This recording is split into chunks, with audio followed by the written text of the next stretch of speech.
al baloncesto. Las imágenes efectivamente corresponden al día 4 de octubre de 1973 en el Palacio de los Deportes de Barcelona, en la histórica final entre España y la URSS. Lo que no corresponde a aquella época son los comentarios, porque desgraciadamente el audio de aquel partido se ha perdido. De todas, no oiremos a José Félix Pons, pero aquí estamos. Yo soy Paco Torres, director de la revista Gigantes, y en aquel momento estaba en las gradas como un aficionado más. Nos acompaña alguien que sí estuvo allí y que va a ser quien nos va a contar verdaderamente aquel partido, que es Rafa Rullán, entonces jugador de Real Madrid y pívot titular de la selección española. Y está también Sergio García, que en aquel momento le quedaba un año y pico para nacer y que nos va a dar la perspectiva de qué le parece aquel baloncesto en contraposición con este. Hola Rafa, bueno, ahí vemos ya las imágenes de un partido que hizo historia y que fue el más importante para el baloncesto español hasta aquellos momentos y durante muchísimos años, casi hasta el Mundial de Japón, ¿no, Rafa? Sí, efectivamente, Paco. La verdad es que ese partido, lógicamente jugándose en España, en Barcelona, el Campeonato de Europa, pues para nosotros fue importantísimo. No éramos lógicamente favoritos en el partido, porque hay que recordar que Yugoslavia y Rusia eran selecciones imbatibles en aquella época. O sea, eran países donde agrupaban lo que hoy son Lituania, Estonia, Letonia, todos están repartidos, pero en aquella época pues la selección rusa se nutría de todos esos países, ¿no? Y Yugoslavia también, ¿no? La antigua Yugoslavia, Croacia, Bosnia, Serbia. Entonces para nosotros era pues un sueño hipotético o imposible el pensar en poder ganar a cualquiera de estas selecciones. En esta semifinal pues tuvimos el salto de cara, hicimos un gran partido. Yo creo que sorprendimos un poco a Rusia, jugábamos en casa y fue un triunfo histórico, y como tú bien dices, que durante luego muchos años pues no se volvió a repetir una gesta como esa. Vamos a dar las alineaciones para que los aficionados vayan reconociendo a los jugadores. Por España, con el número 4 estaba Wayne Bravender, con el número 5 Vicente Ramos, con el número 6 Carmelo Cabrera, con el número 7 José María Margal, con el número 8 Luis Miguel Santillana, con el número 9 Rafael Rullán, con el número 10 Dino Buscató, con el número 11 Manolo Flores, con el número 12 José Luis Agudela, con el número 13 Clifford Luis, con el número 14 Miguel Ángel Estrada y con el número 15 Gonzalo Sagirela. El entrenador era, como no, Antonio Díaz Miguel, y le acompañaba en la banda Luis Cortés. Por la Unión de Repúblicas Socialistas Soviéticas, que entonces así se llamaba, eran con el número 4 Salumets, con el número 5 Paulaskas, con el número 6 Sakanderice, con el número 7 Milosevdov, con el número 8 Borochev, con el número 9 Tedesco, con el número 10 Sergei Belov, con el número 11 Kovalenko, con el número 12 Miskin, con el número 13 Diachenko, con el número 14 Paulov, con el número 15 Kovalenko. Una de las cosas, Sergio, que a mí más me llama la atención, supongo que a ti más todavía, que me llama la atención ahora, es los pantalones que llevaban, sobre todo los soviéticos, porque los nuestros eran un poquitín más amplios, pero los suyos eran tremendamente ajustados, ¿no?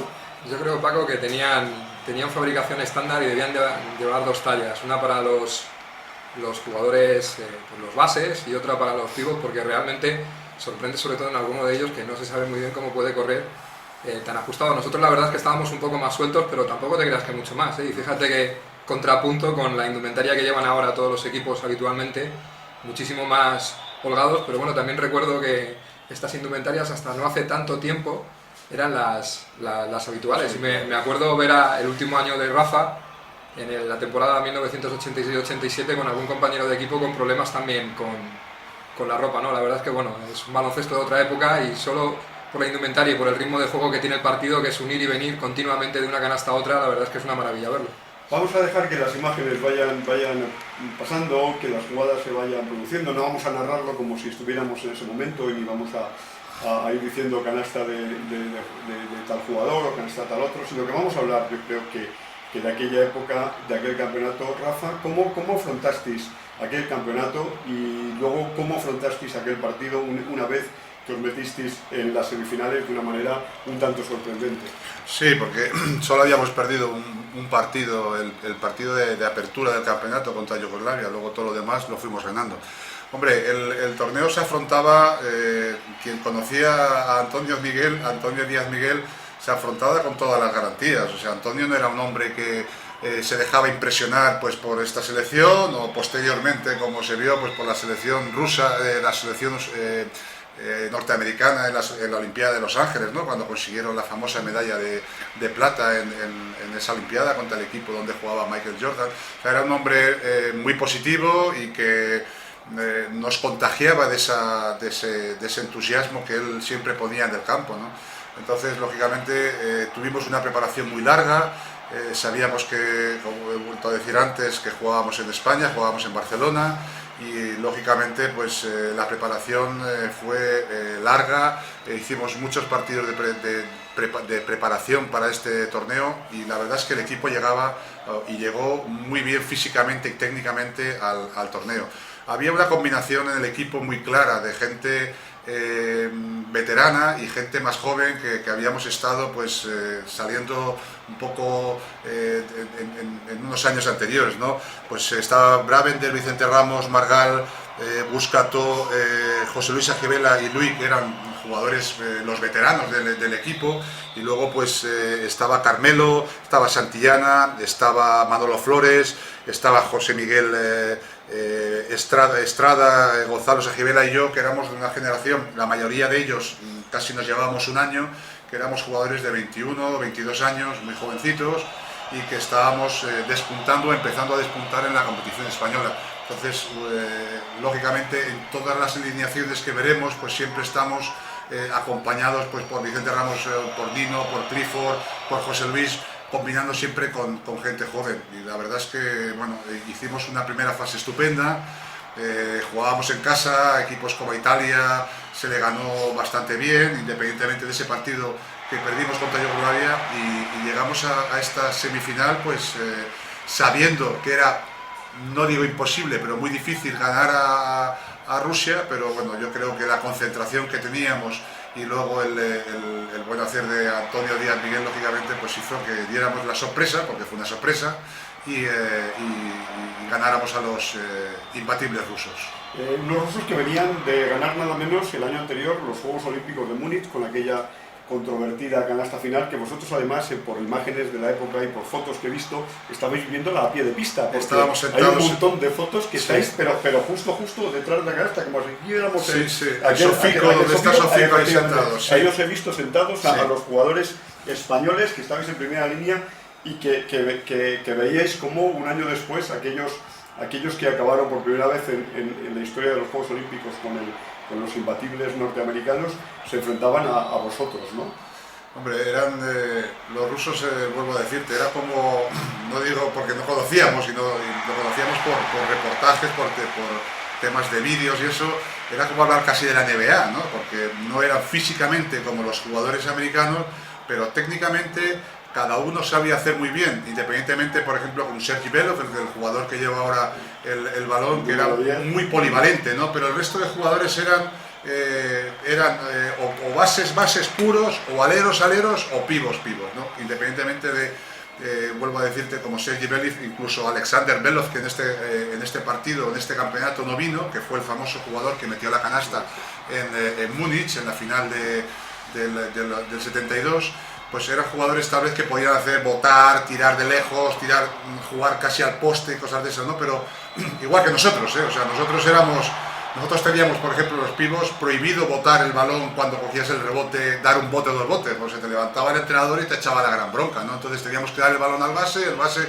corría al contraataque, y los aleros, que además es una jugada que, como hemos dicho antes, está muy definida en este partido, que la primera opción siempre era correr, ¿no? Y se metían muchas canastas de contraataque, porque no había casi ni transiciones, porque no existía, o sea que era un problema de que el baloncesto de aquella época se jugaba así, no era tan técnico ni tan polivalente como hoy en día, que hay infinidad de tipos de jugadas, de transiciones, para hacer llevar el balón pues, de una forma más rápida, menos rápida al aro contrario. Ahí estáis en una zona tratando de coger claro. los largos y salir en contraataque. Sergio, a ti, que es la primera vez que ves este partido, ¿qué te está pareciendo? ¿Qué te está pareciendo cómo se jugaba en aquella época? A mí lo que más me llama la atención es como la buena circulación que hay de jugadores por lo que entonces llamábamos la bombilla, que ahora hay un conglomerado ahí tremendo de jugadores, y ahora ahí parece que, como si, aunque son muy grandes, parece como si hubiera más espacio. Sí, además parece, sobre todo como decía Rafa, ellos tienen establecido, los dos equipos tienen establecido una serie de situaciones de juego donde de ahí no se puede pasar. En el caso de la Unión Soviética estamos viendo muchos tiros después de bloqueo y continuación únicamente. Físicamente pues bueno, no están al nivel que pueden estar ahora, pero en aquella época, y teniendo la posibilidad de haber visto a otras selecciones en partidos también antiguos, pues contra Italia, el partido con Italia era un equipo que repartía estopa, bueno, es tradición, pero físicamente también, claro, tampoco tenían mucho que envidiar a lo mejor a las selecciones actuales en cuanto a preparación física, pero evidentemente es que fíjate, es que las transiciones, lo que ahora sería un sistema prácticamente alocado de 5 o 6 segundos en cada ataque, para ellos es la base del juego. Aquí nadie se piensa, si hay una posición buena de tiro, no hay que esperar, hay que ir y tirar, y sobre todo tienen una seguridad a la hora de saber lo que tienen que hacer con cada jugada, quizás por lo que también decía Rafa, ¿no? de tener menor número de jugadas preparadas o menores alternativas. Aquí estamos viendo a Clifford cómo abre la pelota y Bravender no se lo va a pensar. Hay lo que se llamaba entonces pantalla, Santillán haciendo una pantalla para que Bravender pudiera lanzar, y hemos visto también hace la anterior jugada un tiro en suspensión perfecto de Sergei Belov. Qué buenos tiradores había en ese partido, Bravender, Sergei Belov, Margal, el mismo José Luis Rivera, y tú, que con el tiempo te transformaste en un triplista. Ahí no había ni línea de tiro libre, ni estaba pensado evidentemente, te convertiste en un extraordinario jugador. Sí, hombre, es que en aquella época siempre ha existido, ¿no? el tirador de larga distancia, que en aquella época no había ni línea de tres, como estamos viendo, ¿no? Entonces sí es cierto que los jugadores, en este caso Aranino, que acaba de salir, que además fue un poco el revulsivo de este partido cuando salió él, porque era un jugador ganador nato, y además se animaba y te empujaba y estaba chillando totalmente todo el partido para animarte. Era un jugador 10 de los que digo yo, ¿no? Que había en España, con lo chiquitito que era y con lo poco jugador de baloncesto cuando se le ve, ¿no? Pues era impresionante el hombre. Y lo que decía, pues eso, que se tiraba mucho de fuera, o sea, ahí se tiraba de fuera, o se hacía un bloqueo, una transición para que el pívot pues pudiera jugar en la zona, y como tú bien dices, pues en este equipo, y sobre todo en el ruso, había grandes tiradores como Sergei Belov, que era un especialista, y yo creo que era en este momento, pues yo creo que era uno de los, si no el mejor, de los mejores jugadores que había en Europa en ese momento, ¿no?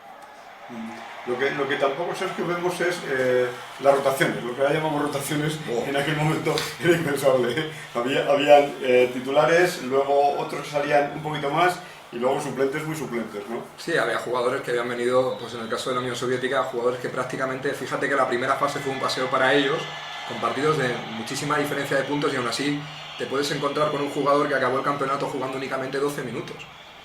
Ahora mismo impensable, ahora mismo el jugador número 12 de cualquiera de las selecciones del próximo Eurobásquet en Polonia, pues me imagino que se va a venir con una media de sus 6, 7, 8 minutos siendo el último, y aquí había jugadores que, bueno, vamos a tener también la posibilidad de ver alguno en España, que no había jugado, a lo mejor no tuvo posibilidad de jugar, pero justo en el partido aparece para deslumbrar, ¿no? De todas maneras, lo que hablabas es que la calidad del conjunto soviético era como que para que cualquier rival se planteara bueno, hacer un buen partido y no salir apalizados, porque es que tenían algunos de los mejores de la época, y como bien habéis dicho, le faltaba un jugador mítico como Alexander Belov, y le faltaba también otro de los pívot titulares que habían estado en Múnich, algún jugador como Andreev, que era enorme, que era uno de los más grandes que había en la época, lo que luego fue...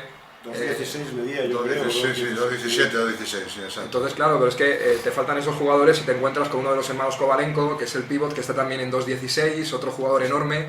Bueno, ellos ya sabemos que siempre ha sido una cantera de grandes jugadores, y como bien decíais antes, el tener unificado esos 17, lo que son ahora esos 16, 17 países. Estamos viendo en en la alineación, ¿no? Paulauskas, por ese nombre, lituano, Sakandelice, georgiano. Estamos hablando de jugadores como Edesko, que me parece que tenía origen ucraniano. Luego fíjate la última generación, incluso el propio Tachenko, que era ucranio. Tú imagínate ahora esos equipos unidos, los que tenemos ahora, el talento que tendrían lituanos y rusos juntos, solo ellos dos.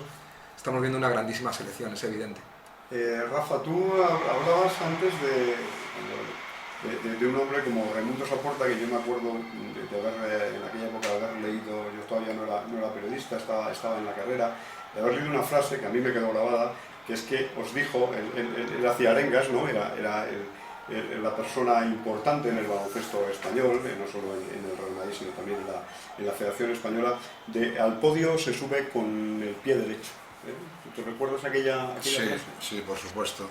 Hombre, Raimundo Saporta era pues, el hombre del baloncesto en España, ¿no? No solamente para el Real Madrid, porque era vicepresidente con Santiago Bernabéu, sino era un hombre del equipo español, y entonces pues todo su buen saber y buen hacer pues lo ponía a servicio no solamente del Real Madrid, sino del resto de equipos y por supuesto de la selección española. Y era un hombre, como tú bien dices, pues muy sabio y que nos dejaba frases inolvidables para la historia, y esa fue una de esas frases clásicas y muy recordadas por lo que significó luego el subir al podio. También nos comentabas, antes de que empezáramos a ver la grabación del partido, que por cierto es una grabación que se mantiene espléndidamente, con un colorido, mira, que pase. Nos comentaste cuál fue la prima que os pagaron en aquella época. Bueno, pues nosotros teníamos, no me acuerdo del tercero, lo que habíamos negociado, porque habíamos negociado lógicamente pues, en una cena que habíamos tenido con Enrique Menor, que era el presidente en aquella época. Luego volvió Ernesto Serraluna, y con Saporta pues concretamos que para el segundo puesto era una suma económica de 750.000 pesetas de aquella época, que era mucho dinero, y que el primer puesto, si hubiéramos ganado, pues teníamos un barco, ¿no? Que nos iban a regalar un barco, que yo creo que lo dijeron pues como diciendo, pues como si es un avión, ¿no? Porque no vamos a quedar. Ellos pensaban, o todo el mundo pensaba, que era hipotéticamente imposible quedar primero o segundo, porque siempre sabíamos que estaba Yugoslavia y Rusia por delante de nosotros, y se embarcaron esas dos cifras, sobre todo la del segundo puesto, pues como se podría haber fijado, 1.000.000 o 500.000 pesetas, ¿no? Y mira por dónde pues les sacamos a la federación esa prima, que a todos, pues lógicamente, como podéis imaginar, y nosotros, yo tenía en aquel momento 21 años, pues encontrarme después del día de la final, que nos dieron el talón, que yo me acuerdo que estaba mi familia, mis padres viendo el partido, pues cuando yo le fui a enseñar a mi madre pues el talón que ponía 750000, pues la verdad es que, bueno, pues se volvieron locos, ¿no? Porque para nosotros aquello era un premio pues grandísimo. Unas jugadas atrás que es medio triple, habría sido un triple en esta época, de Nino Muscató. Quería decir que antes hemos visto un gancho espléndido de Clifford Ruiz desde lejísimos, desde unos 4,5 metros, 5 a tablero. Verdaderamente es un movimiento técnico que se ha perdido. Sergio, ¿tú por qué crees que ahora no se ven muchos medios ganchos apoyados en el físico del jugador, que salta prácticamente, es como una suspensión a una sola mano, pero ¿por qué ese gancho girándose, el famoso skyhook de Karim Abdul-Jabbar, que aquí tanto lo trajo Clifford, y que además desde la cabeza de la zona o desde un lateral, como hemos visto ahora, se hacía? ¿Por qué crees que este detalle técnico se ha perdido? Hombre, yo creo que por dos razones, y las dos tienen que ver con la evolución física de los jugadores. Primero, porque está Rafa Ruñán cogiendo un rebote, sin nada más salir ya. Te decía, Paco, que creo que por un lado los jugadores, los pivot, se confía cada vez más en la fuerza física, y entonces un gancho a 2-3 metros ellos prefieren penetrar e intentar machacar, y vamos a ver que posiblemente no haya ni un mate en el partido, y muy pocos mates en esta época. Y luego, sobre todo, porque creo que ha habido la evolución también de los propios jugadores, de los pivot, hacia un jugador que sí es grande, sí defiende, sí cerca de la zona es efectivo, pero se han ido alejando. Incluso los jugadores más toscos ahora, a 3, 4 y 5 metros, son capaces de tirar suspensiones. Entonces yo creo que para ellos es mucho más fácil practicar un tiro en suspensión, ya teniendo que practicar todos los días los tiros libres, que el tener que trabajar como trabajaba Clifford, como vamos a ver que trabajan otros jugadores de la selección por la propia influencia del propio Clifford, ¿no?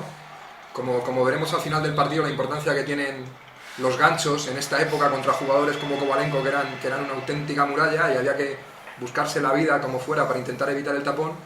Y yo creo que es una circunstancia que, de las pocas cosas que la evolución en el deporte, en nuestro deporte, ha perdido, ¿no? Yo creo que ese gancho hay muy pocos jugadores. Este año hemos visto a algún jugador en el Real Madrid, como era Thomas Van de Spiegel con sus 2.14 intentando tirar ganchos, y la gente un poco sorprendida, ¿no?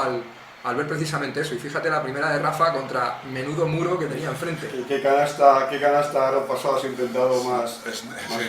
La serpiente, como me llamaban a mí. Yo quería decir al tema del gancho que efectivamente Clifford cuenta que es que en su universidad, porque Clifford no era un pivot alto, era un jugador de 2-3. Sí. Entonces, lógicamente, él, para defenderse de esa excesiva altura o de la gente más alta que él, empezó a practicar el gancho, porque el gancho te protegías con el codo, con el brazo contrario, el balón lo lanzabas por el lado externo del brazo, entonces te podías hacer más arco, ¿no?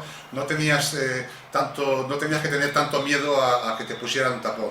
Y yo creo que Clifford pues empezó a entrenar eso y lógicamente pues es un arma, un tiro que él utilizaba mucho, y que os puedo asegurar que en los entrenamientos se iba a la esquina de la canasta, del borde de la canasta, y él se ponía a tirar ahí ganchos y a lo mejor de 10 te metía 8, y era una cosa, bueno, era un tiro pues como una suspensión hoy de cualquier jugador bueno que digas qué porcentaje tiene, pues él lo tenía con el gancho, tanto de izquierda y de derecha, porque era ambidiestro y lo hacía muy bien. Y otro jugador que que utilizaba mucho ese otro gancho, que dices tú que es un gancho en suspensión un poquito, era Fernando Martín. ¿No te acuerdas que Fernando lo utilizaba mucho? Y también lo hacía un poquito porque era un jugador muy bajo, era un 2-2, y entonces se enfrentaba contra gente más alta que él, y eso le protegía porque con su codo contrario, con el brazo contrario, protegía un poquito ese tiro del gancho en suspensión. Ha habido una entrada en semigancho también de Sergei Belov, que ha ido desde un lateral de la línea de tiros libres hasta el centro, dejando ahí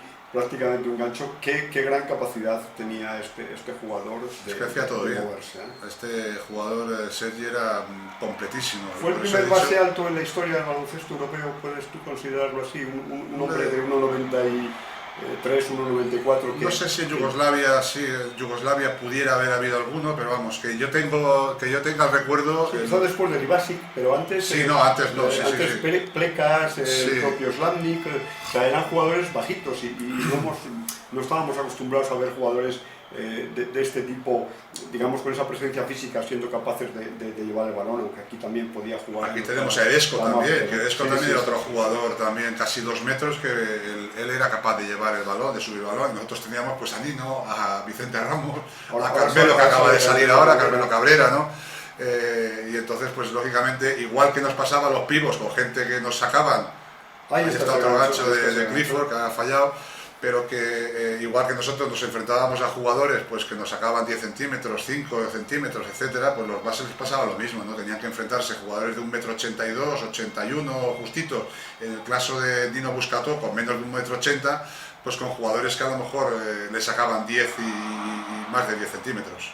Estábamos viendo ahí a Nino antes, y estaba a punto, de hecho era su segundo, el penúltimo partido que iba a jugar como internacional. Después de la final contra Yugoslavia se retiraría, pero lo que estoy viendo ahora es la gran capacidad de movimientos laterales que tenía todavía Nino en esa época, lo rapidísimo que era en la defensa. O sea, me ha sorprendido, o sea, en aquel momento a lo mejor no lo apreciaba o no sabía apreciar esa circunstancia, pero ahora estoy viendo que está defendiendo a jugadores realmente poderosos físicamente, y los buenos movimientos laterales de Nino en defensa, además de esa extraordinaria suspensión que tiene. Sí, tenía una suspensión muy efectiva. Y hombre, Nino además es que no había tenido ninguna lesión grave, y en aquella época, lógicamente, vamos a ser también realistas, el esfuerzo que se necesitaba para jugar y para estar pues hasta los 36 años pues era muy inferior al desgaste que hoy tienen los jugadores con la preparación física que hay, que en aquella época pues prácticamente era inexistente. Nosotros sí habíamos estado en el Montseny, en una montaña, para preparar el Campeonato de Europa y la gira que habíamos hecho antes del Campeonato de Europa, y sí habíamos tenido preparación física, pero no se podía comparar bajo ningún concepto con la preparación física de pesas y que hay hoy en día en el baloncesto, y que eso produce un desgaste físico, ¿no? Entonces, bueno, pues los jugadores llegaban mucho más frescos, tanto de lesiones como psíquicamente, al final de su carrera, y en este caso, pues como tú le estás diciendo, pues Nino Buscató estaba en perfecto estado, y otro jugador que ya no estaba aquí, se había retirado el año anterior, era Emiliano, ¿no? Ahí te hemos visto poner un tapón, a un jugador que te sacaba... Mira Carmelo cómo sacaba Carmelo Cabrera los contraataques, era impresionante la rapidez con la que llegaba a la otra canasta y los pases buenos que daba, como en este caso Owen, que ha servido para que metiéramos una canasta en contraataque. De esta selección se quedaron, la selección que hizo Antonio Miguel fue de 15 jugadores, y se quedaron fuera nada menos que Juanito Corbalán, ¿no? Vicente Paniagua y Gregorio Estrada, el hermano de Miguel Ángel Estrada. Bueno, ahí está jugando de palomero, prácticamente de palomero, a tus dos mucho, jugando de palomero. Tú eras un jugador, vamos, siempre fuiste un jugador rápido y con buena capacidad de correr el contragolpe. Pesaba muy poquito. Yo, mi peso en mi época de jugador era 93, 95 kilos, al lado pues de los ciento y muchos kilos o ciento y pico kilos que tenían normalmente los jugadores a los que yo tenía que marcar. Entonces, una de mis armas pues era un poco la rapidez, ¿no? El movimiento para desplazarme, que era más ágil que los jugadores a los que me marcaban, y al revés también. Y entonces pues era una de mis armas principales en el baloncesto de aquella época, ¿no? Lógicamente hoy en día seguramente no hubiera jugado de pivot nato como se denominaba o era antes. Hubiera jugado a lo mejor de alero alto o un poste alto o algo así, ¿sabes? Entonces... Porque al final de tu carrera terminaste prácticamente de 3-4. Bueno, era lo que Lolo ya dijo, pues ¿dónde lo colocamos? Ya con Fernando Martín, Antonio Martín, Fernando Romay, Wayne Robinson de turno, o los pibos que hubieran en aquel momento, o Brad Branson. Entonces, pues claro, a mí ya me sacaba hacia afuera jugar de alero, pero lógicamente tenía mi hándicap principal, pues que no tenía la técnica adquirida desde, pues que si hubiera empezado desde los 16, 17 años, pues a botar, a hacer penetraciones, pues eso no lo tenía, y a veces me costaba un poquito más de la cuenta, pero sí es cierto que en mis 2 o 3 últimos años había partidos que salía a suplir a jugadores aleros que por faltas personales, por lo que fuera, no había en el equipo. Sergio, ¿cómo estás viendo el partido? Fíjate. Hombre, la verdad es que hasta ahora mismo Edesco que curiosamente, como bien decías, ¿no? Tanto Buscató como Emiliano celebraron... Ahí están en una zona, fíjate, están en caja y uno, empiezan en zona y después ya se transforman en nombre, pero al que no dejan en absoluto esa Wayne, O sea, están ahí 4 cerraditos, luego ya se acoplan, pero a Wayne no le dejan nada, perdona Sergio. No, tú date cuenta que es que Wayne fue el MVP del torneo, o sea, estamos hablando de los grandísimos jugadores soviéticos, el grandísimo equipo de antología, el que llevó la selección yugoslava, y sin embargo el MVP del torneo fue nuestro Wayne Bramender, que estuvo a un nivel excepcional, y evidentemente la selección soviética sí sabía a quién tenían que parar. Wayne lo había hecho muy bien con Italia en el partido clave del grupo, lo había hecho muy bien contra míticos jugadores yugoslavos, como hablabais de Plekas, como hablabais de Rato Turdic, que es el suegro de nuestro amigo Santavac. Grandísimos jugadores que llevaban, ya no te digo hablar de Moka Slapnic o del propio Dalipagic, que fue su primer gran torneo. Sí. Bueno, la verdad es que el equipo soviético lo estaba haciendo muy bien. Hablábamos de Edesco había participado con la selección europea, que en aquel entonces pues era lo máximo que un jugador se podía hacer, que te convocara a la selección europea por una serie de amistosos que hacían cada año. Luego, bueno, tuvimos algunos como Epi o como el propio Juanito Corbalán, que durante años eran fijos en esa selección, ¿no? Y la verdad es que Edesco, saliendo desde el banquillo, nos estaba haciendo un verdadero roto, pero el que lo estaba abordando, como bien decíais, era el que posiblemente con Rato Turdic fuera el mejor tirador que había en ese momento en Europa, que era sin duda Sergei Belov, que es que además lo hacía absolutamente todo. Ahí vais 39-28, 11 puntos abajo. ¿Qué pasa por la cabeza de un jugador, Rafa, cuando en un partido así de esta trascendencia, ahí está consolándote Antonio Miguel? Saliste un poquito frío en ese partido, ¿eh? Sí, sí. ¿Qué pasa por la cabeza? ¿Veíais que aquello...? Bueno, la realidad, lo que era la realidad de aquella época que he comentado antes, ¿no? Pues que Rusia era Rusia, que era una potencia europea, que era tal vez con Yugoslavia, no se sabía cuál de los dos era mejor, pero que Rusia tal vez estaba posicionado porque había quedado medalla olímpica, medalla de oro en el anterior año en Múnich, pues era como, bueno, pues vamos de 11, no vamos mal, o sea que... ya se encargaba Antonio de ponernos las pilas y como veremos luego después del descanso, pues de ponernos las pilas en el descanso para arengarnos y para hacernos ver que podíamos. Ahí está uno de los ganchos que decíamos mira que es de difícil un Clifford. gancho lateral, porque Sí, todavía sí. de frente No tiene tienes- referencia, claro, además, tiene de referencia, la canasta. pero lateral es que Sí. es prácticamente imposible. Era de un maestro, sí. Clifford era un especialista y como tú bien decías que antes habías dicho el tema de que si nosotros nos fijábamos, pues por eso yo tiraba ganchos también, ¿no? Pues porque nosotros en los entrenamientos que hacíamos con Pedro Fernández en el club, incluso en la selección también, pero más en el club, en el Real Madrid, pues parte del entrenamiento era entrenar el gancho. Entonces hacíamos ejercicios de tiro, tanto de a tabla como suspensiones a 4 o 5 metros, y luego hacíamos mucho tiro también de gancho, tanto con la izquierda como con la derecha, ¿no? Lo que pasa es que Clifford pues era el maestro y el jugador en el que en aquella época, yo personalmente por lo menos, era en el que yo me fijaba para imitarle, ¿no? Y para aprender las máximas cosas que pudiera de ellos. Ahí hemos visto antes un detalle de Nino Buscató, que cuando habéis fallado ese contraataque clarísimo de 4 contra 1, se ha pasado casi medio minuto aplaudiendo y animando a los compañeros para que no se vinieran abajo. Qué importante es tener a alguien como Nino y como había sido hasta el año anterior Emiliano, que en este campeonato desgraciadamente no pudo estar, aunque luego siguió jugando a un magnífico nivel en el Real Madrid hasta 1975, 76 creo que fue. Yo creo que él había tenido todavía capacidad para eso. Seguramente debió ser una decisión, yo no tengo el recuerdo de por qué se retiraría, pero debió ser una decisión suya, personal, o hablada con Antonio, pero sí es cierto que luego siguió jugando en el Madrid y lo mismo que he dicho antes con el tema de Nino, pues Emiliano era un jugador que no había tenido una lesión, que estuviera mermado físicamente o eso, y que estaba en perfectas condiciones para haber seguido jugando, pero bueno, él pensó en el año anterior que se había retirado, pues que había llegado su momento de retirarse de la selección española y así lo decidió, pero sí es cierto que los jugadores, como lo he comentado antes, pues llegaban al final de su carrera pues mucho mejor de lo que se llegaba.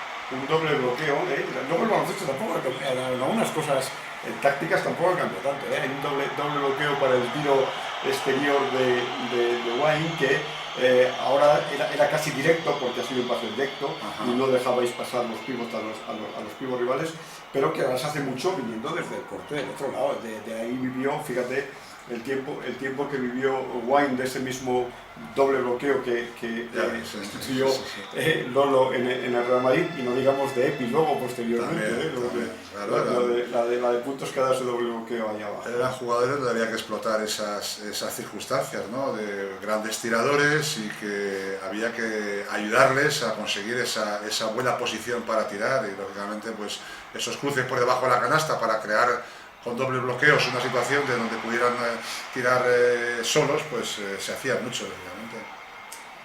Sergio, ¿habías visto a estos jugadores así a la vez en algún... Me dijiste que la final sí la habías visto, ¿no? La final de Yugoslavia sí la habías visto. Sí, pude ver los dos partidos con Yugoslavia y el partido contra Italia, o sea que del europeo los había visto y había disfrutado, porque además tuve la suerte de los dos partidos que pierde la selección es contra una de las mejores selecciones de la historia de Yugoslavia, como fue la del 73. Sí. Increíble ver a Čosić jugar. Yo que le había visto ya una vez que, pues creo que un partido homenaje o algo por el estilo, ¿no? Y sí le recordaba entrenando al Zadar, pero no le había visto jugar en plenitud. Y ver a Djelovac, a Čosić, a Turdic, que tampoco le conocía, bueno, la verdad es que es normal que cualquiera de las demás selecciones, quitando la Unión Soviética, tuviera muchísimo respeto por cualquiera de los dos equipos, porque eran dos monstruos. Nadie contaba al inicio que la Unión Soviética, que venía de ganar 8 y que había perdido solo una final de las 12 que había jugado, se pudiera quedar fuera. Por eso todavía le da más valor al partido, ¿no? Al enfrentarte a un equipo de tú a tú como se enfrentó la selección aquel día, con el pabellón en Barcelona, pues bueno, te puedes imaginar, ¿no? Una cosa impresionante, y además estamos viendo lo que decía Rafa. Yo no sé si por cosa de Antonio Díaz Miguel o por cosa de que los propios jugadores se creían que esto era posible, es que no hay ningún tipo de reparo en enfrentarte a jugadores que le sacan, al que menos le saca un cuerpo, ¿no? Entonces, una defensa muy arriba además, muy impresionante, sí. Impresionante. Para los quedaban ya los últimos segundos. Ahí está, Ahí está. Hubiéramos quitado triple, ¿no? Y otro balón robado, ahí ya como personal, y que como enseguida levantaba el brazo Nino, que caballero fue siempre en el mundo del baloncesto. Una de las cosas también me ha chocado, yo entonces, tampoco son raras para que no te fijas, pero fijaros que los árbitros, cada uno va va a su bola, diríamos ahora, ¿no? Va con los colores o con la camiseta que debía aportarle en ese momento, imagino que es su federación, ¿no? Uno lleva manga larga, otro lleva manga corta, son grises pero distintos grises. Yo revisando el otro día el partido, fue también otra de las cosas que me sorprendió, y dije, pues los árbitros van muy poco uniformados, ¿no? Ahí tenemos al Brujo, que es el que... Al Brujo Torrado. Al Brujo Torrado, que era Galicia. Yo creo que fue el primer año donde tuvimos un fisio. Es que no era fisio, era un curandero, vamos, ¿no? Porque la verdad que sí, un fisio, sí, que te daba masajes y te ponía plastas de hierbas raras para curarte un tobillo y cosas de esas. Yo creo que fue el primer año que lo tuvimos, y a partir de ahí ya vinieron, él estuvo unos años, y luego hubo otras personas, ¿no? Pero era un hombre milagro, la verdad es que ¿sabes? No por ir en contra de la medicina tradicional o no eso, pero la verdad es que sus arreglos y sus apaños nos venían o nos vinieron muy bien en esos casi 2 meses o mes y medio que estuvimos concentrados y entrenando y viajando para jugar partidos, haciendo la preparación del torneo. Y otra cosa que quería haberos dicho antes, cuando habéis hablado del tema de las equipaciones, eran las zapatillas, el calzado. El calzado no era Air Jordan con cámaras de aire y cosas de esas, llevábamos las Converse de toda la vida, de lona, que hoy en día están tan de moda, pero con muchos colores y mucho eso, pero era las zapatillas o el calzado que llevábamos, ¿no? Y era mira, si os fijáis un poquito, pues son las Converse de toda la vida, que eso no te agarra el talón, o sea, el tobillo para nada, y normalmente pues ahí lo que sí hacíamos era jugar con vendajes que nos hacía el médico. Y dirlo todo, también el Bruso os hacía unas buenas queimadas, ¿eh? También, sí, por eso digo que era muy completo, no solamente en cuanto a sus ungüentos y arreglos, sino también en ese otro aspecto. 45-40 al descanso, llovía menos que aquellos 11 que vimos hacía poco. ¿Qué os dijo Díaz Miguel en el descanso? ¿Tú recuerdas aquel descanso? No recuerdo porque ya son muchos años, muchos partidos con Antonio, pero vamos, supongo que pues, Antonio era muy explosivo, muy caliente, ¿no? Entonces supongo que nos metería caña en el sentido de que no perdiéramos la fe, que podíamos ganarlo, porque era hasta el último segundo siempre pensaba que se podía ganar a cualquier equipo, ¿no? Y eso era un poco el ánimo que siempre nos traducía y nos trataba de inculcar. Vemos ahí a Wayne, luego al final daremos los minutos y los puntos que metisteis cada jugador allá presente, pero ya lo que sí puedo decir es que Wayne jugó 40 minutos. Sí, ahora mismo es impensable casi, Sergio, que un jugador esté en cancha, ya no voy a decir 40, pero que casi 30, es muy difícil que un jugador de élite en un partido como este, por ejemplo, una semifinal europea, esté más allá de los 30 minutos. Sí, además un jugador como Wayne, que se está mostrando, no te digo infalible, pero que sí es el jugador fundamental en ataque del equipo, ¿no? El desatascador. Yo creo que ahora, como bien dices, un jugador así, el que pueda estar 35 minutos corriendo de lado a lado, yo no sé si tenían una preparación física distinta, no sé si las queimadas eran milagrosas, pero lo que sí te digo es que hay pocos equipos ahora que puedan aguantar un ritmo de idas y venidas como los que están aguantando las dos selecciones. Y sobre todo en el caso de Wayne, como habéis hablado, ¿no? Con una diferencia y con una desventaja física increíble habitualmente contra o escoltas o aleros, escoltas más rápidos y aleros más altos que él, y cumpliendo con todos, y además sabiendo el otro equipo que eres el hombre a parar. Y bueno, vemos que Rafa... Ahí está Rafa, sales por Clifford y estáis dos pipiolos en cancha, ¿no? Santillana y tú, que habéis tenido también una carrera muy parecida a la que tuvieron en su momento Buscató y Emiliano. O sea, empezasteis juntos y prácticamente... Salimos de la operación de altura, Paco, sí, en Segovia, sí. Los dos con 14 años, ahí nos conocimos, y posteriormente en la selección junior, 2 años consecutivos con Ignacio Pinedo, y luego pues en la selección española, y lógicamente luego él en el Juventud y yo en el Real Madrid. Él al final acabó en el Barcelona. Pues nos hemos enfrentado durante toda nuestra vida deportiva muchísimas veces y éramos grandes amigos. Él venía a veranear a Mallorca conmigo, yo pasaba por su casa y nos llevábamos muy bien fuera del campo, pero del campo cada uno iba a lo que iba, ¿no? Sí, la verdad, había como una especie de pique especial. Sí. Yo es que siempre os recuerdo de unas vidas absolutamente paralelas, ¿no? O sea, que bien porque estabais enfrente, bien porque estabais al lado, siempre permanecisteis juntos. Ahí está un gancho, ¿eh? Ahí has emulado al maestro. Es bonito ese tiro, lo que tú decías, porque es un bonito sobre todo los hechos por Clifford, pues ejecución es perfecta, ¿no? Pero sí que es un tiro muy bonito, muy espectacular, porque realmente de cara al aro estás mirando, siempre estás teniendo la referencia del aro, pero en el gancho hay un momento que pierdes porque estás mirándote un poco en la ejecución y giras la cabeza para ver dónde está el aro, y era un tiro difícil, pero que muy vistoso para el espectador. Bueno, y no olvides... Muy bien, hay una suspensión en media vuelta. Verdaderamente eras un jugador que tenías una gran cantidad de recursos. Bueno, tenía los poquitos que podíamos tener en aquella época por las posiciones donde jugábamos. Yo recuerdo que Antonio, posteriormente a este campeonato, él sí me filmó, me hizo una cinta, o sea, me filmó con cámara, en aquella Super época, 8. Super 8, y me hizo una filmación de movimientos de pies.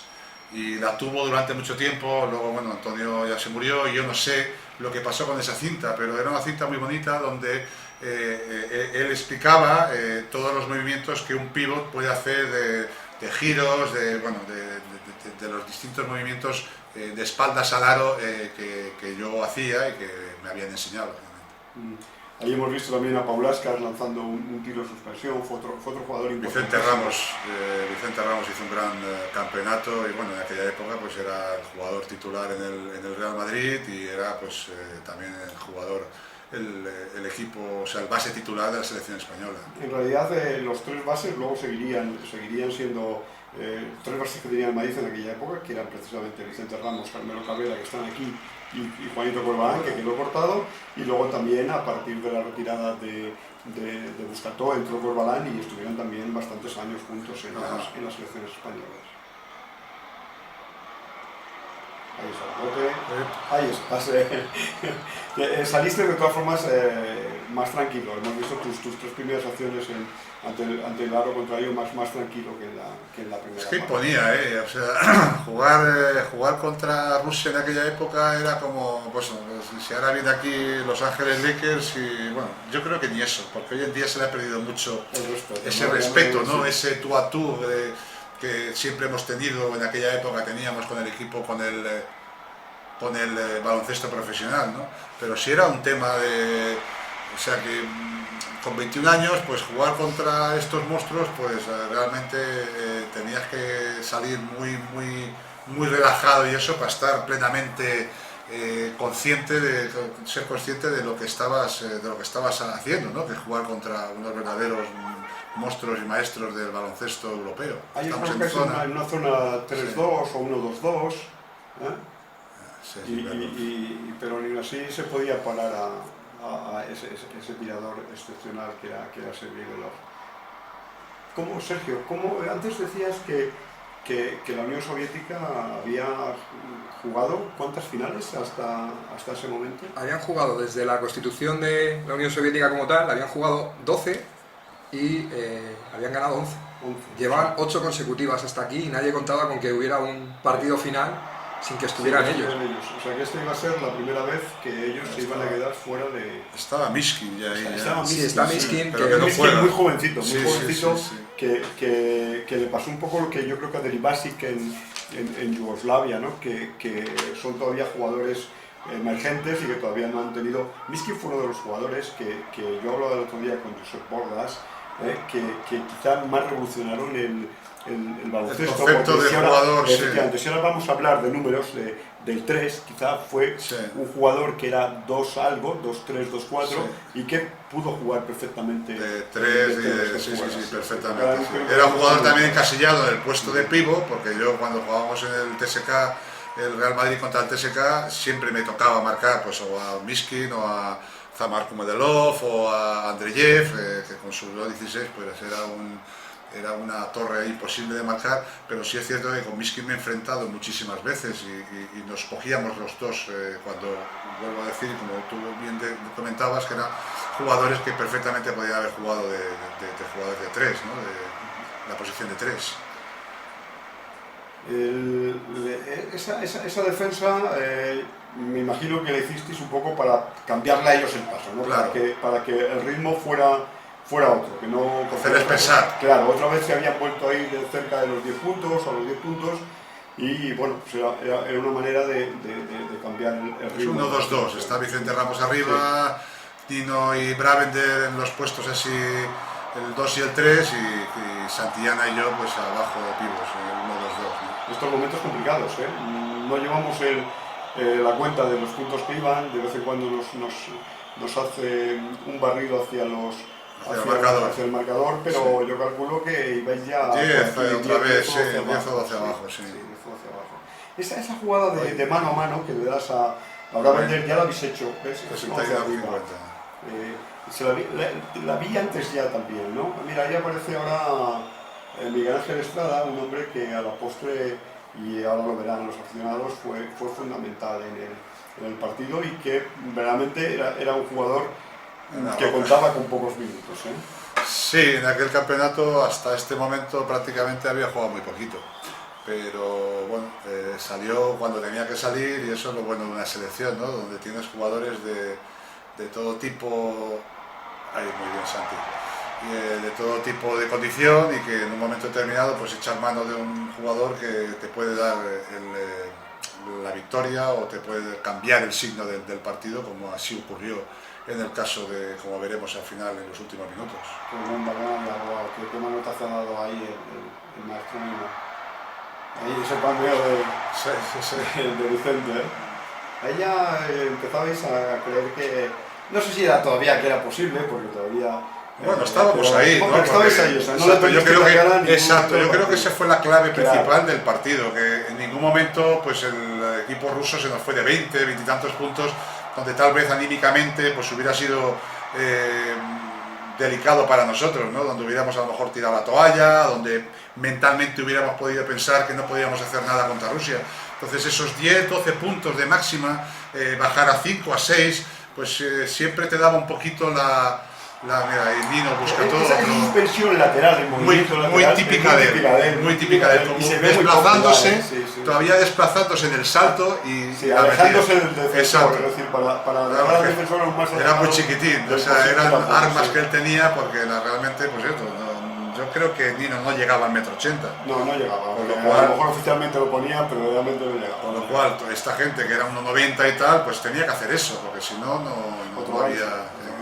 Mira que era seco este jugador, era absolutamente, bueno, todos los jugadores soviéticos eran absolutamente todos impenetrables, exacto, o sea, parecían hacían unas caras que no sé, a vosotros muy alegres no eran, ¿no? Efectivamente, además tampoco se les ve como animarse entre ellos, no sé si porque pensaban que no necesitaban, pero se les ve siempre el mismo gesto, quizá el único un poquitín humano, entre comillas, parecía precisamente Sergei Belov. Decían después del partido Nino Buscato que una de las claves que ellos habían visto del partido era que mientras que a los yugoslavos tú le metías una canasta y los yugoslavos como que ya no se reían, sino que decían me han metido una pero ahora te voy a meter dos, a los soviéticos les sentaba hasta mal, ¿no? Parecía que ellos estaban haciendo un trabajo administrativo y venían con el deber de fichamos, ganamos, que es lo que tenemos que hacer porque nadie nos va a perdonar que no ganemos. Y claro, la tensión cuando ves que ya no vas a ganar o que la cosa no es tan fácil, yo creo que quizás también es la propia manera de ser de los soviéticos, ¿no? De los rusos, el típico carácter de yo soy mejor y yo cómo voy a perder. antes de que vaya transcurriendo los minutos y para que al final lo veamos tal como se vivió en aquel momento y lo espectacular y lo emocionante que fue, voy a decir las anotaciones de los jugadores de ambos equipos. Y así Bravender estuvo en cancha 20 minutos y metió 40 minutos y metió 20 puntos. Estaba mirando los puntos ahora. Vicente Ramos jugó 28 minutos y metió 16 puntos, partidazo también ahí de Vicente. Carmelo Cabrera jugó 12 minutos y metió 2 puntos. Margal y Flores no jugaron en este partido. Santillana 32 minutos 8 puntos. Julián Tú 12 minutos 4 puntos 3 rebotes. Nino Buscató 34 minutos 16 puntos. José Luis Ajimela 6 minutos 0 puntos, que fueron yo creo los del principio. Clifford Luis 23 minutos 8 puntos. Miguel Ángel Estrada 13 minutos 6 puntos. Después comparando me ha parecido extraño los 23 minutos que jugó Clifford. Yo no sé, no he seguido tampoco las personales que hizo, yo no sé, iba ya con 4. Iba con faltas desde el principio, en el primer cambio de Antonio Díaz Miguel, al meter a Rafa, ahí ya le había sacado, porque claro, estamos viendo, no sé si sería muy seco o no Kovalenko, pero desde luego como pívot era imparable, entonces los cargó muy rápido de faltas, incluso Rafa también acaba con 4 faltas el partido. Entonces, por eso es la entrada de Estrada, ¿no? Tiene a todos los pívot titulares, quitando a Santillana que está en pista, los tiene con problemas. Clifford por eso solo jugó los 23 minutos, además muy lastrado, muy cargado, con continuas ayudas con él dentro, con un jugador muy grande, que hemos visto que Clifford en este partido hiciera más ganchos que en ningún otro de todo el campeonato, ¿no? Porque hemos visto como 4 o 5 ganchos por la altura del rival, y como bien dices, extraña, ¿no?, que uno de los jugadores, uno de los pilares fundamentales, mientras que Wayne estuviera 40 minutos, Clifford estuvo solo los 23, pero bueno, al final salió bien. Lo que le da, lo que amplía el mérito, ¿no? Sí, porque hay que tener en cuenta que Wayne y Clifford eran los jugadores referencia de esta selección, ¿no? Porque eran jugadores recién, se habían nacionalizado hacía muy poco, eran jugadores todavía jóvenes, eran jugadores americanos, que en aquella época pues la importancia que tenía por la formación y por la preparación que traían este tipo de jugadores, y para nosotros eran los dos referentes de la selección. Wayne y Clifford pues un poco era, o Nino en este caso también, pues era buscarles a ellos cuando tenías algún problema, porque sabías un poquito que ellos respondían perfectamente, ¿no? Y no se amilanaban y eran jugadores que tenían mucha determinación y lo hacían muy bien en el juego. Ahí estamos viendo, a un punto os habéis puesto, ahí estoy, yo creo que la clave ha sido el que habéis imprimido 2 puntos más de velocidad que ellos. Ellos siguen jugando al mismo ritmo, mientras que vosotros habéis empezado a correr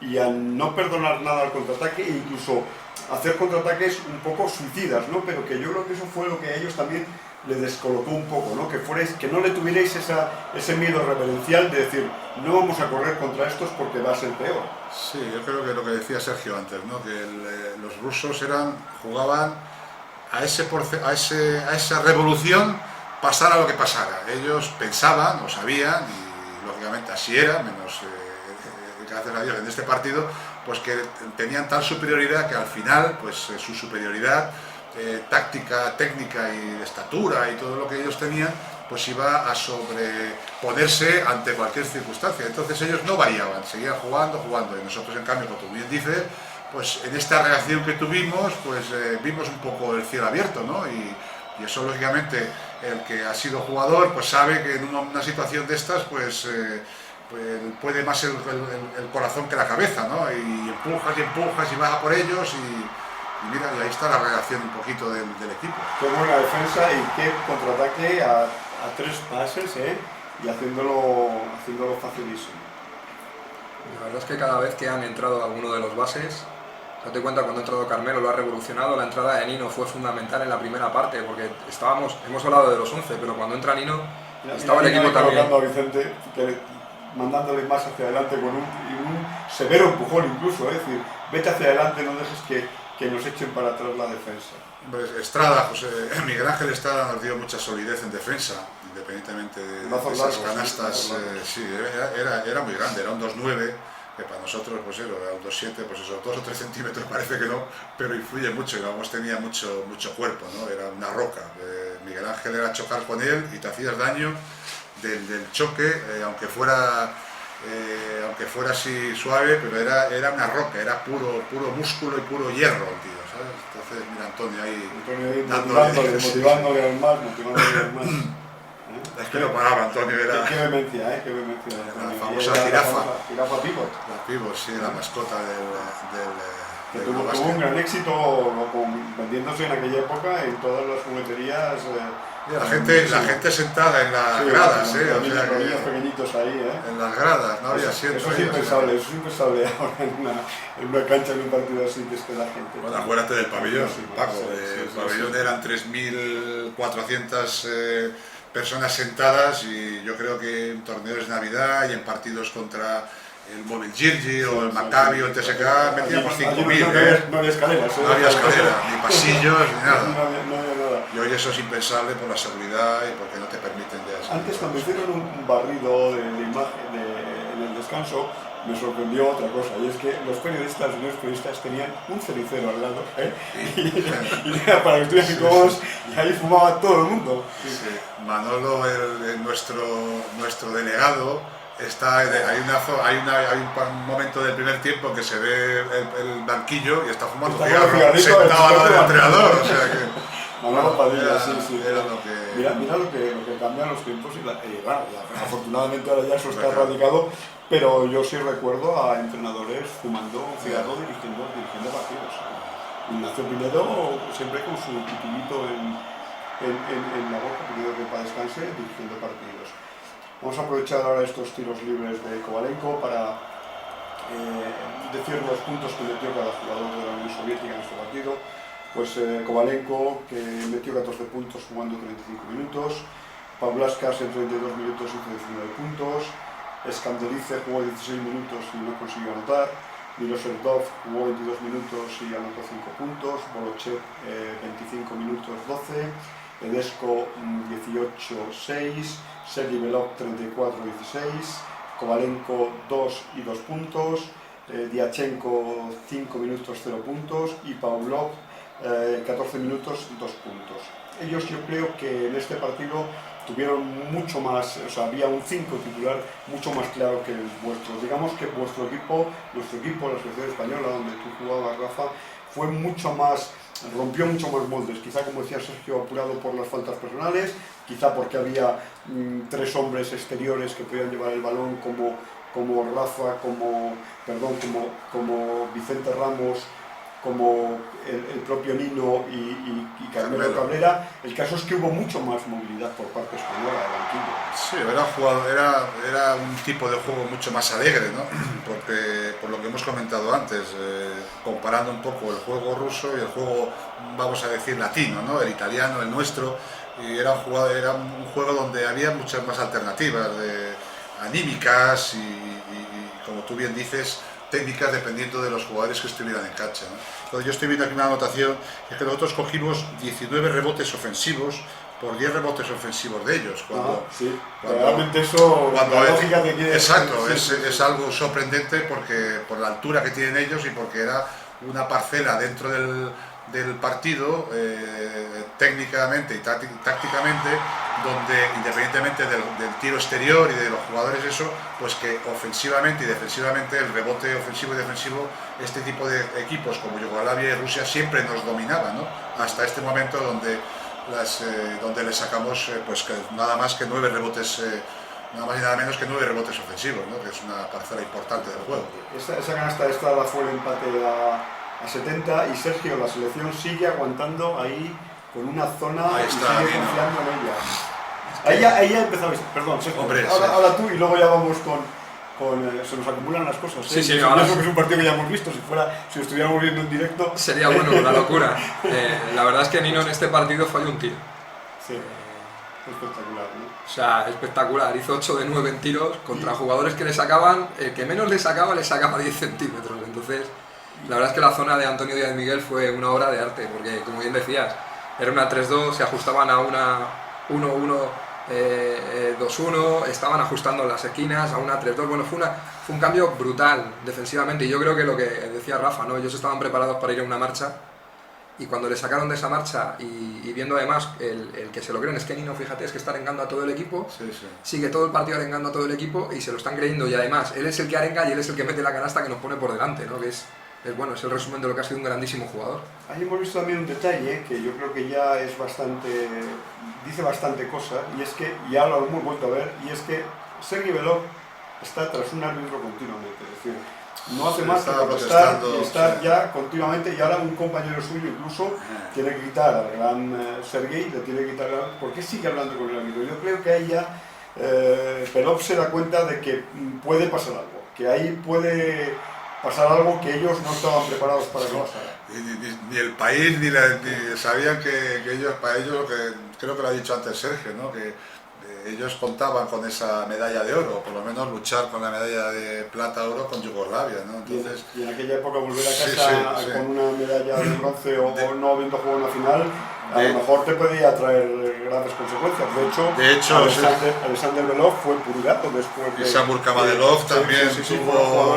Cuando no aparecían aquí eran por temas políticos, ¿no? Y nosotros jugando en Copa Europa contra el TSK a veces sabíamos de esas cosas, ¿no? Que de pronto había un jugador que no venía y ¿por qué no viene fulanito?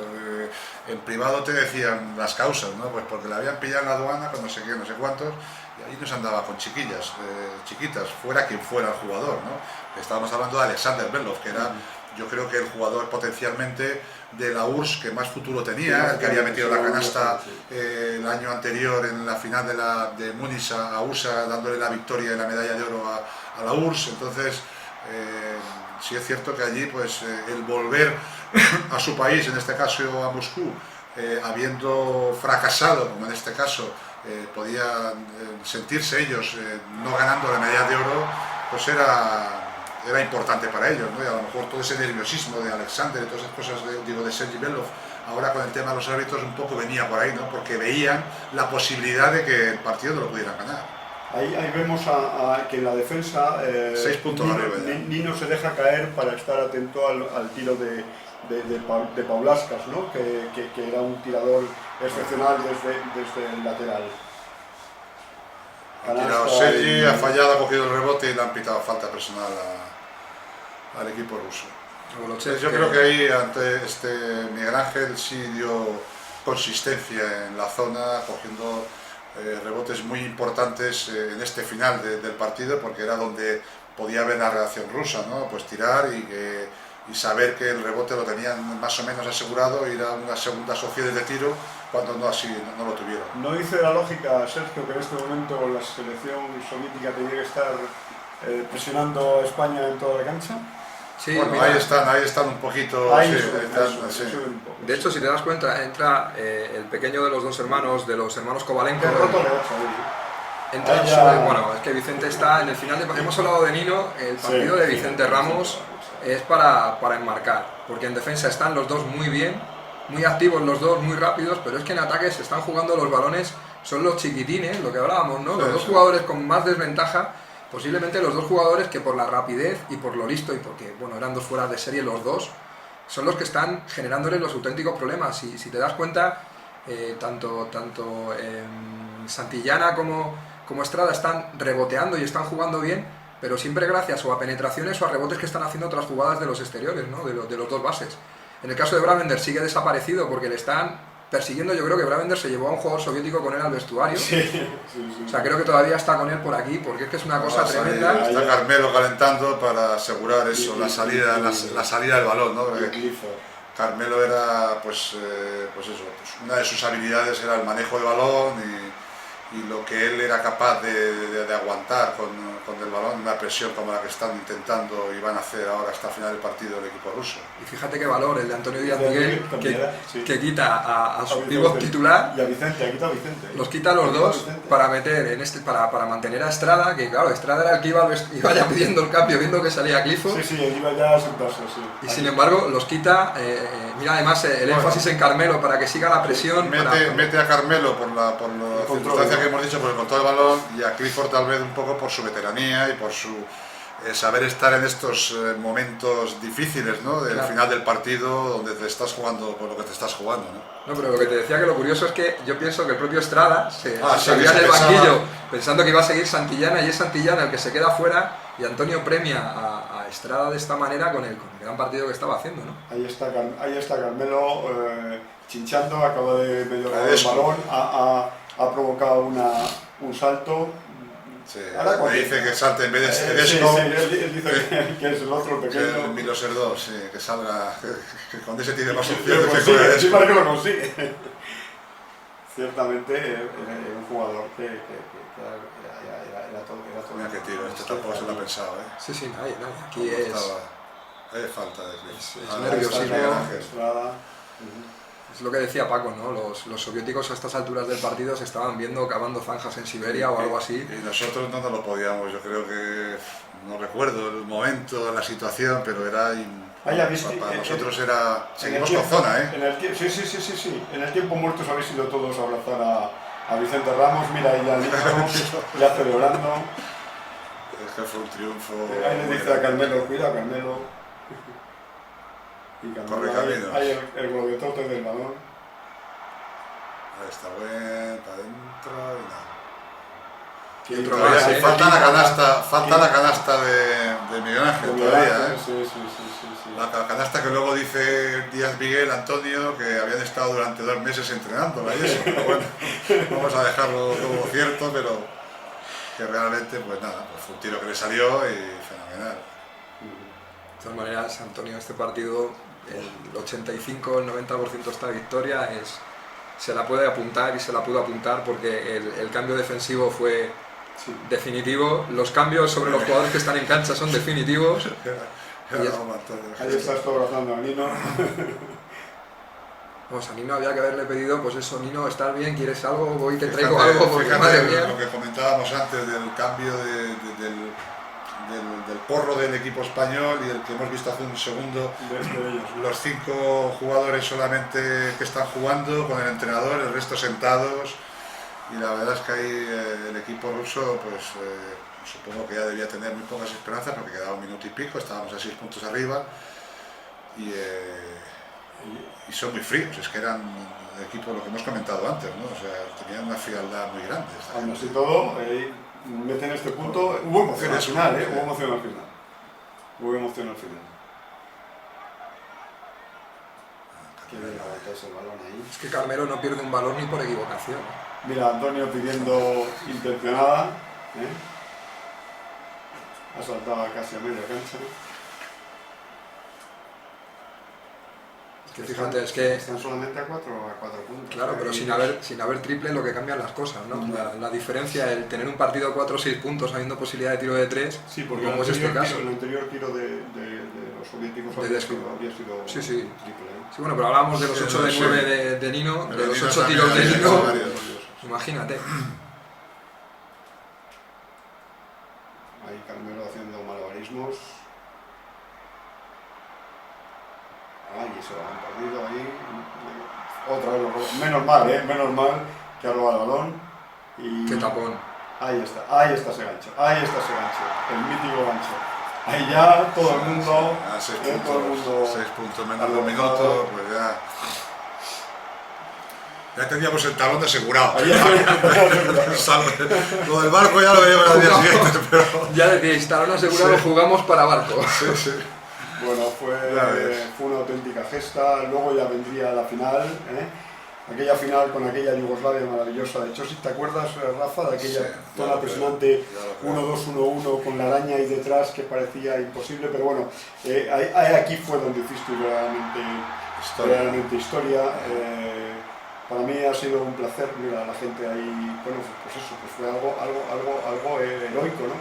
Para mí ha sido un placer revivirlo con alguien que tuvo la suerte y al que le agradecemos aquella parte que tuvo en aquella importante medalla, que yo creo que fue decisiva e importantísima para luego el devenir del baloncesto español, y también Sergio, de alguien que la ha visto por primera vez, que ha tenido la emoción de poderla vivir en esta primera oportunidad.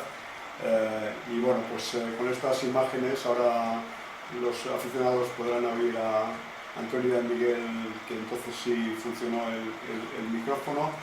Pero bueno, pues muchísimas gracias. ¿Algo que apostillar, don Rafael? Nada, pues agradecerte la oportunidad de haber rememorado con vosotros este partido, que ha sido un verdadero placer volver a verlo.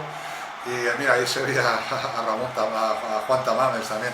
Y nada, y pues eso, que sí, grandes recuerdos inolvidables y de un hecho histórico que hoy en día ya es más habitual, porque la selección nos tiene acostumbrados a grandes triunfos en mundiales. Esperemos que este año la medalla de oro en el Campeonato de Europa de Polonia, pero que en aquella época pues el conseguir una gesta como la que se consiguió en este Campeonato de Europa pues era muy importante para el baloncesto español. Ahí Antonio a hombros, sí, estaba llorando, estaba roto. Sí. Mucha tensión y la verdad es que, como ha dicho Sergio, yo creo que era un hombre que no se rendía nunca hasta el último minuto, y ahí se vio un poquito el buen hacer de este entrenador. Sergio, ¿qué tienes que decir? Bueno, que ha sido un honor estar reviviendo, además viendo un partido que, como bien decís, ¿no? Yo creo que esto fue un antes y un después para el baloncesto español. El verse capaz de derrotar a una potencia como la Unión Soviética con el equipazo que tenían, y el pelear, porque pelearon contra Yugoslavia, en los dos partidos tuvieron opciones. Yo creo que esto es histórico, y ahí, bueno, yo creo que los soviéticos se retiraron rápido al vestuario, porque viendo cómo Antonio lo sacaban a hombros, alguno pedía las orejas, O sea, vaya faena de la selección, vaya actuación memorable, y nada, daros las gracias por la oportunidad de haber sido parte de esto. Han pasado 36 años, la emoción... Mira esos pantalones acampanados, Paco, que lleva la gente. Sí. Mira, José Félix, la voz que debían haber sí. Oído todos nuestros aficionados, pero que desgraciadamente no ha podido ser, pero vaya el uno por lo otro. Nos hubiera gustado muchísimo haber oído a los comentarios acertados del maestro Pons, pero por otra parte, si así hubiera sido, no habríamos tenido la oportunidad de oír los comentarios del maestro Rafa Rullán. Buenas noches, señoras y señores. Les hablamos desde el Palacio Municipal de los Deportes en Barcelona, donde hace muy poco que ha terminado el encuentro que ha disputado la selección española ante la Unión Soviética. Como todos los días en que se ha celebrado jornada de Eurobásquet, les damos en este especial para 24 horas los resultados. Pero hoy, aunque parezca que estamos tranquilos, de verdad les tenemos que confesar una cosa. Estamos muy nerviosos, pero evidentemente nerviosos, porque España ha conseguido la mayor gesta que jamás lograra en el baloncesto mundial. España acaba de ganar a Rusia por 80-76. De verdad que casi no sabemos ni cómo empezar este comentario, que por nuestro oficio, por nuestra profesión, deberíamos decir pues que estamos tranquilos, que nuestra obligación es leer los números que tenemos anotados como cada noche, pero hoy es imposible. Y aquí tenemos a Antonio Díaz Miguel, que también está serio, que parece que también está tranquilo, pero que no nos extrañaría nada que estuviera como nosotros. Antes era más difícil. Bueno, vamos a dejar por un momento los resultados, vamos a dejar por un momento el comentario y centrémonos en lo que España ha conseguido. Al final del primer tiempo, vamos a ver si tenemos aquí, efectivamente, España perdía por 45-40. Al final España ha ganado por 80-76. Hemos visto a la selección española muy tranquila, sobre todo en el segundo tiempo, jugando con mucha cabeza y logrando lo que ni en el ánimo del más optimista se pensaba, aunque siempre en el fondo de nuestro corazón creíamos que se podía vencer. Antonio, ¿qué te pasa? Igual me pasaba a mí, ¿verdad? O sea, lo teníamos dentro, era un sueño, ¿verdad? Pero este sueño solo se ha podido conseguir con un trabajo muy fuerte, ¿verdad? Como un ejemplo puedo decir que Miguel Ángel Estrada, que ha metido la última canasta, aparte de las 4 horas que entrenábamos diariamente, él entrenaba conmigo 45 minutos solo para practicar estos ganchos en suspensión y estos ganchos. Y después ha sido un ejemplo muy bueno, porque esto hay que aprovecharlo para los jugadores. Entonces yo le he dicho que 2 meses había estado entrenando 45 minutos este tiro para conseguir 2 puntos contra la Unión Soviética que dieron el triunfo a España. Esto creo que debe servir de ejemplo para todos los jugadores que tienen que trabajar en los entrenamientos como han trabajado los jugadores del equipo nacional, porque con una fe muy grande lo han hecho. Hoy a Buscató, antes del partido, yo estaba enfadado porque no le veía con ánimo ¿verdad?, de poder ganar a Rusia. Yo, aunque a vosotros os decía que no, ¿verdad?, interiormente, bueno, yo te decía que no renunciábamos a nada, exacto, pero era muy difícil, pero con Buscató pues me he enfadado porque yo le conozco y da el ánimo al equipo, y en este caso no daba ánimo, incluso pues he subido a su habitación cuando ha terminado la siesta y he estado hablando con él un rato y me he tenido que poner serio en la comida también porque quería que reaccionara de cualquier manera. Entonces la consigna que tenían los jugadores era no perder ni un pase. Aparte de esto, que jugaran con cabeza, con corazón, pero con cabeza. Por eso no sé si me has visto que cada vez me levantaba y para un sistema de juego que tenemos yo le decía que jugara él en la izquierda para que pudiera tirar. Cada vez que ha tirado, la ha metido porque es un genio, Él y Emiliano son los jugadores. Antonio, el tiempo se nos echa encima y se nos ocurren muchísimas frases para sintetizar lo que el baloncesto español, el deporte en general, ha conseguido en esta noche. Pero lo que nos acaba de decir Antonio de Miguel podría servir también como titular. Miguel Ángel Estrada, un hombre que ha jugado muy poco en este europeo, poquísimo, pero que en realidad ha sido uno de los 12 peones que han logrado para el equipo español esta ya segura medalla de plata y quién sabe si la medalla de oro. Si difícil era ganar a Rusia, difícil será ganar a Yugoslavia. Sin embargo, las cosas están aún dentro de lo que puede ser para el baloncesto español que se ha encontrado y sobre todo tengamos en cuenta que en el último europeo perdimos en Essen por 118-58. Qué gran cambio del baloncesto español, no solamente a nivel deportivo, sino también a nivel federativo. Gracias, Antonio, enhorabuena una vez más y por favor transmite a todos nuestros muchachos nuestra más sincera y cordial enhorabuena. Bien, y ahora ya no tenemos otro remedio que decirles pues lo frío, los números.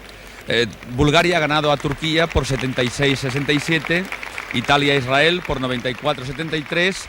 Escucharán ustedes esta serie de aplausos que van dirigidos a Antonio Díaz Miguel por los cientos de aficionados que aún se han quedado para presenciar in situ este reportaje. Rusia, ya lo saben, ha perdido ante España por 80-76.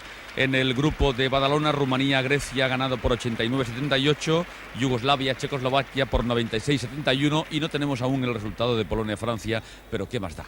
La verdad es que España es finalista junto a Yugoslavia.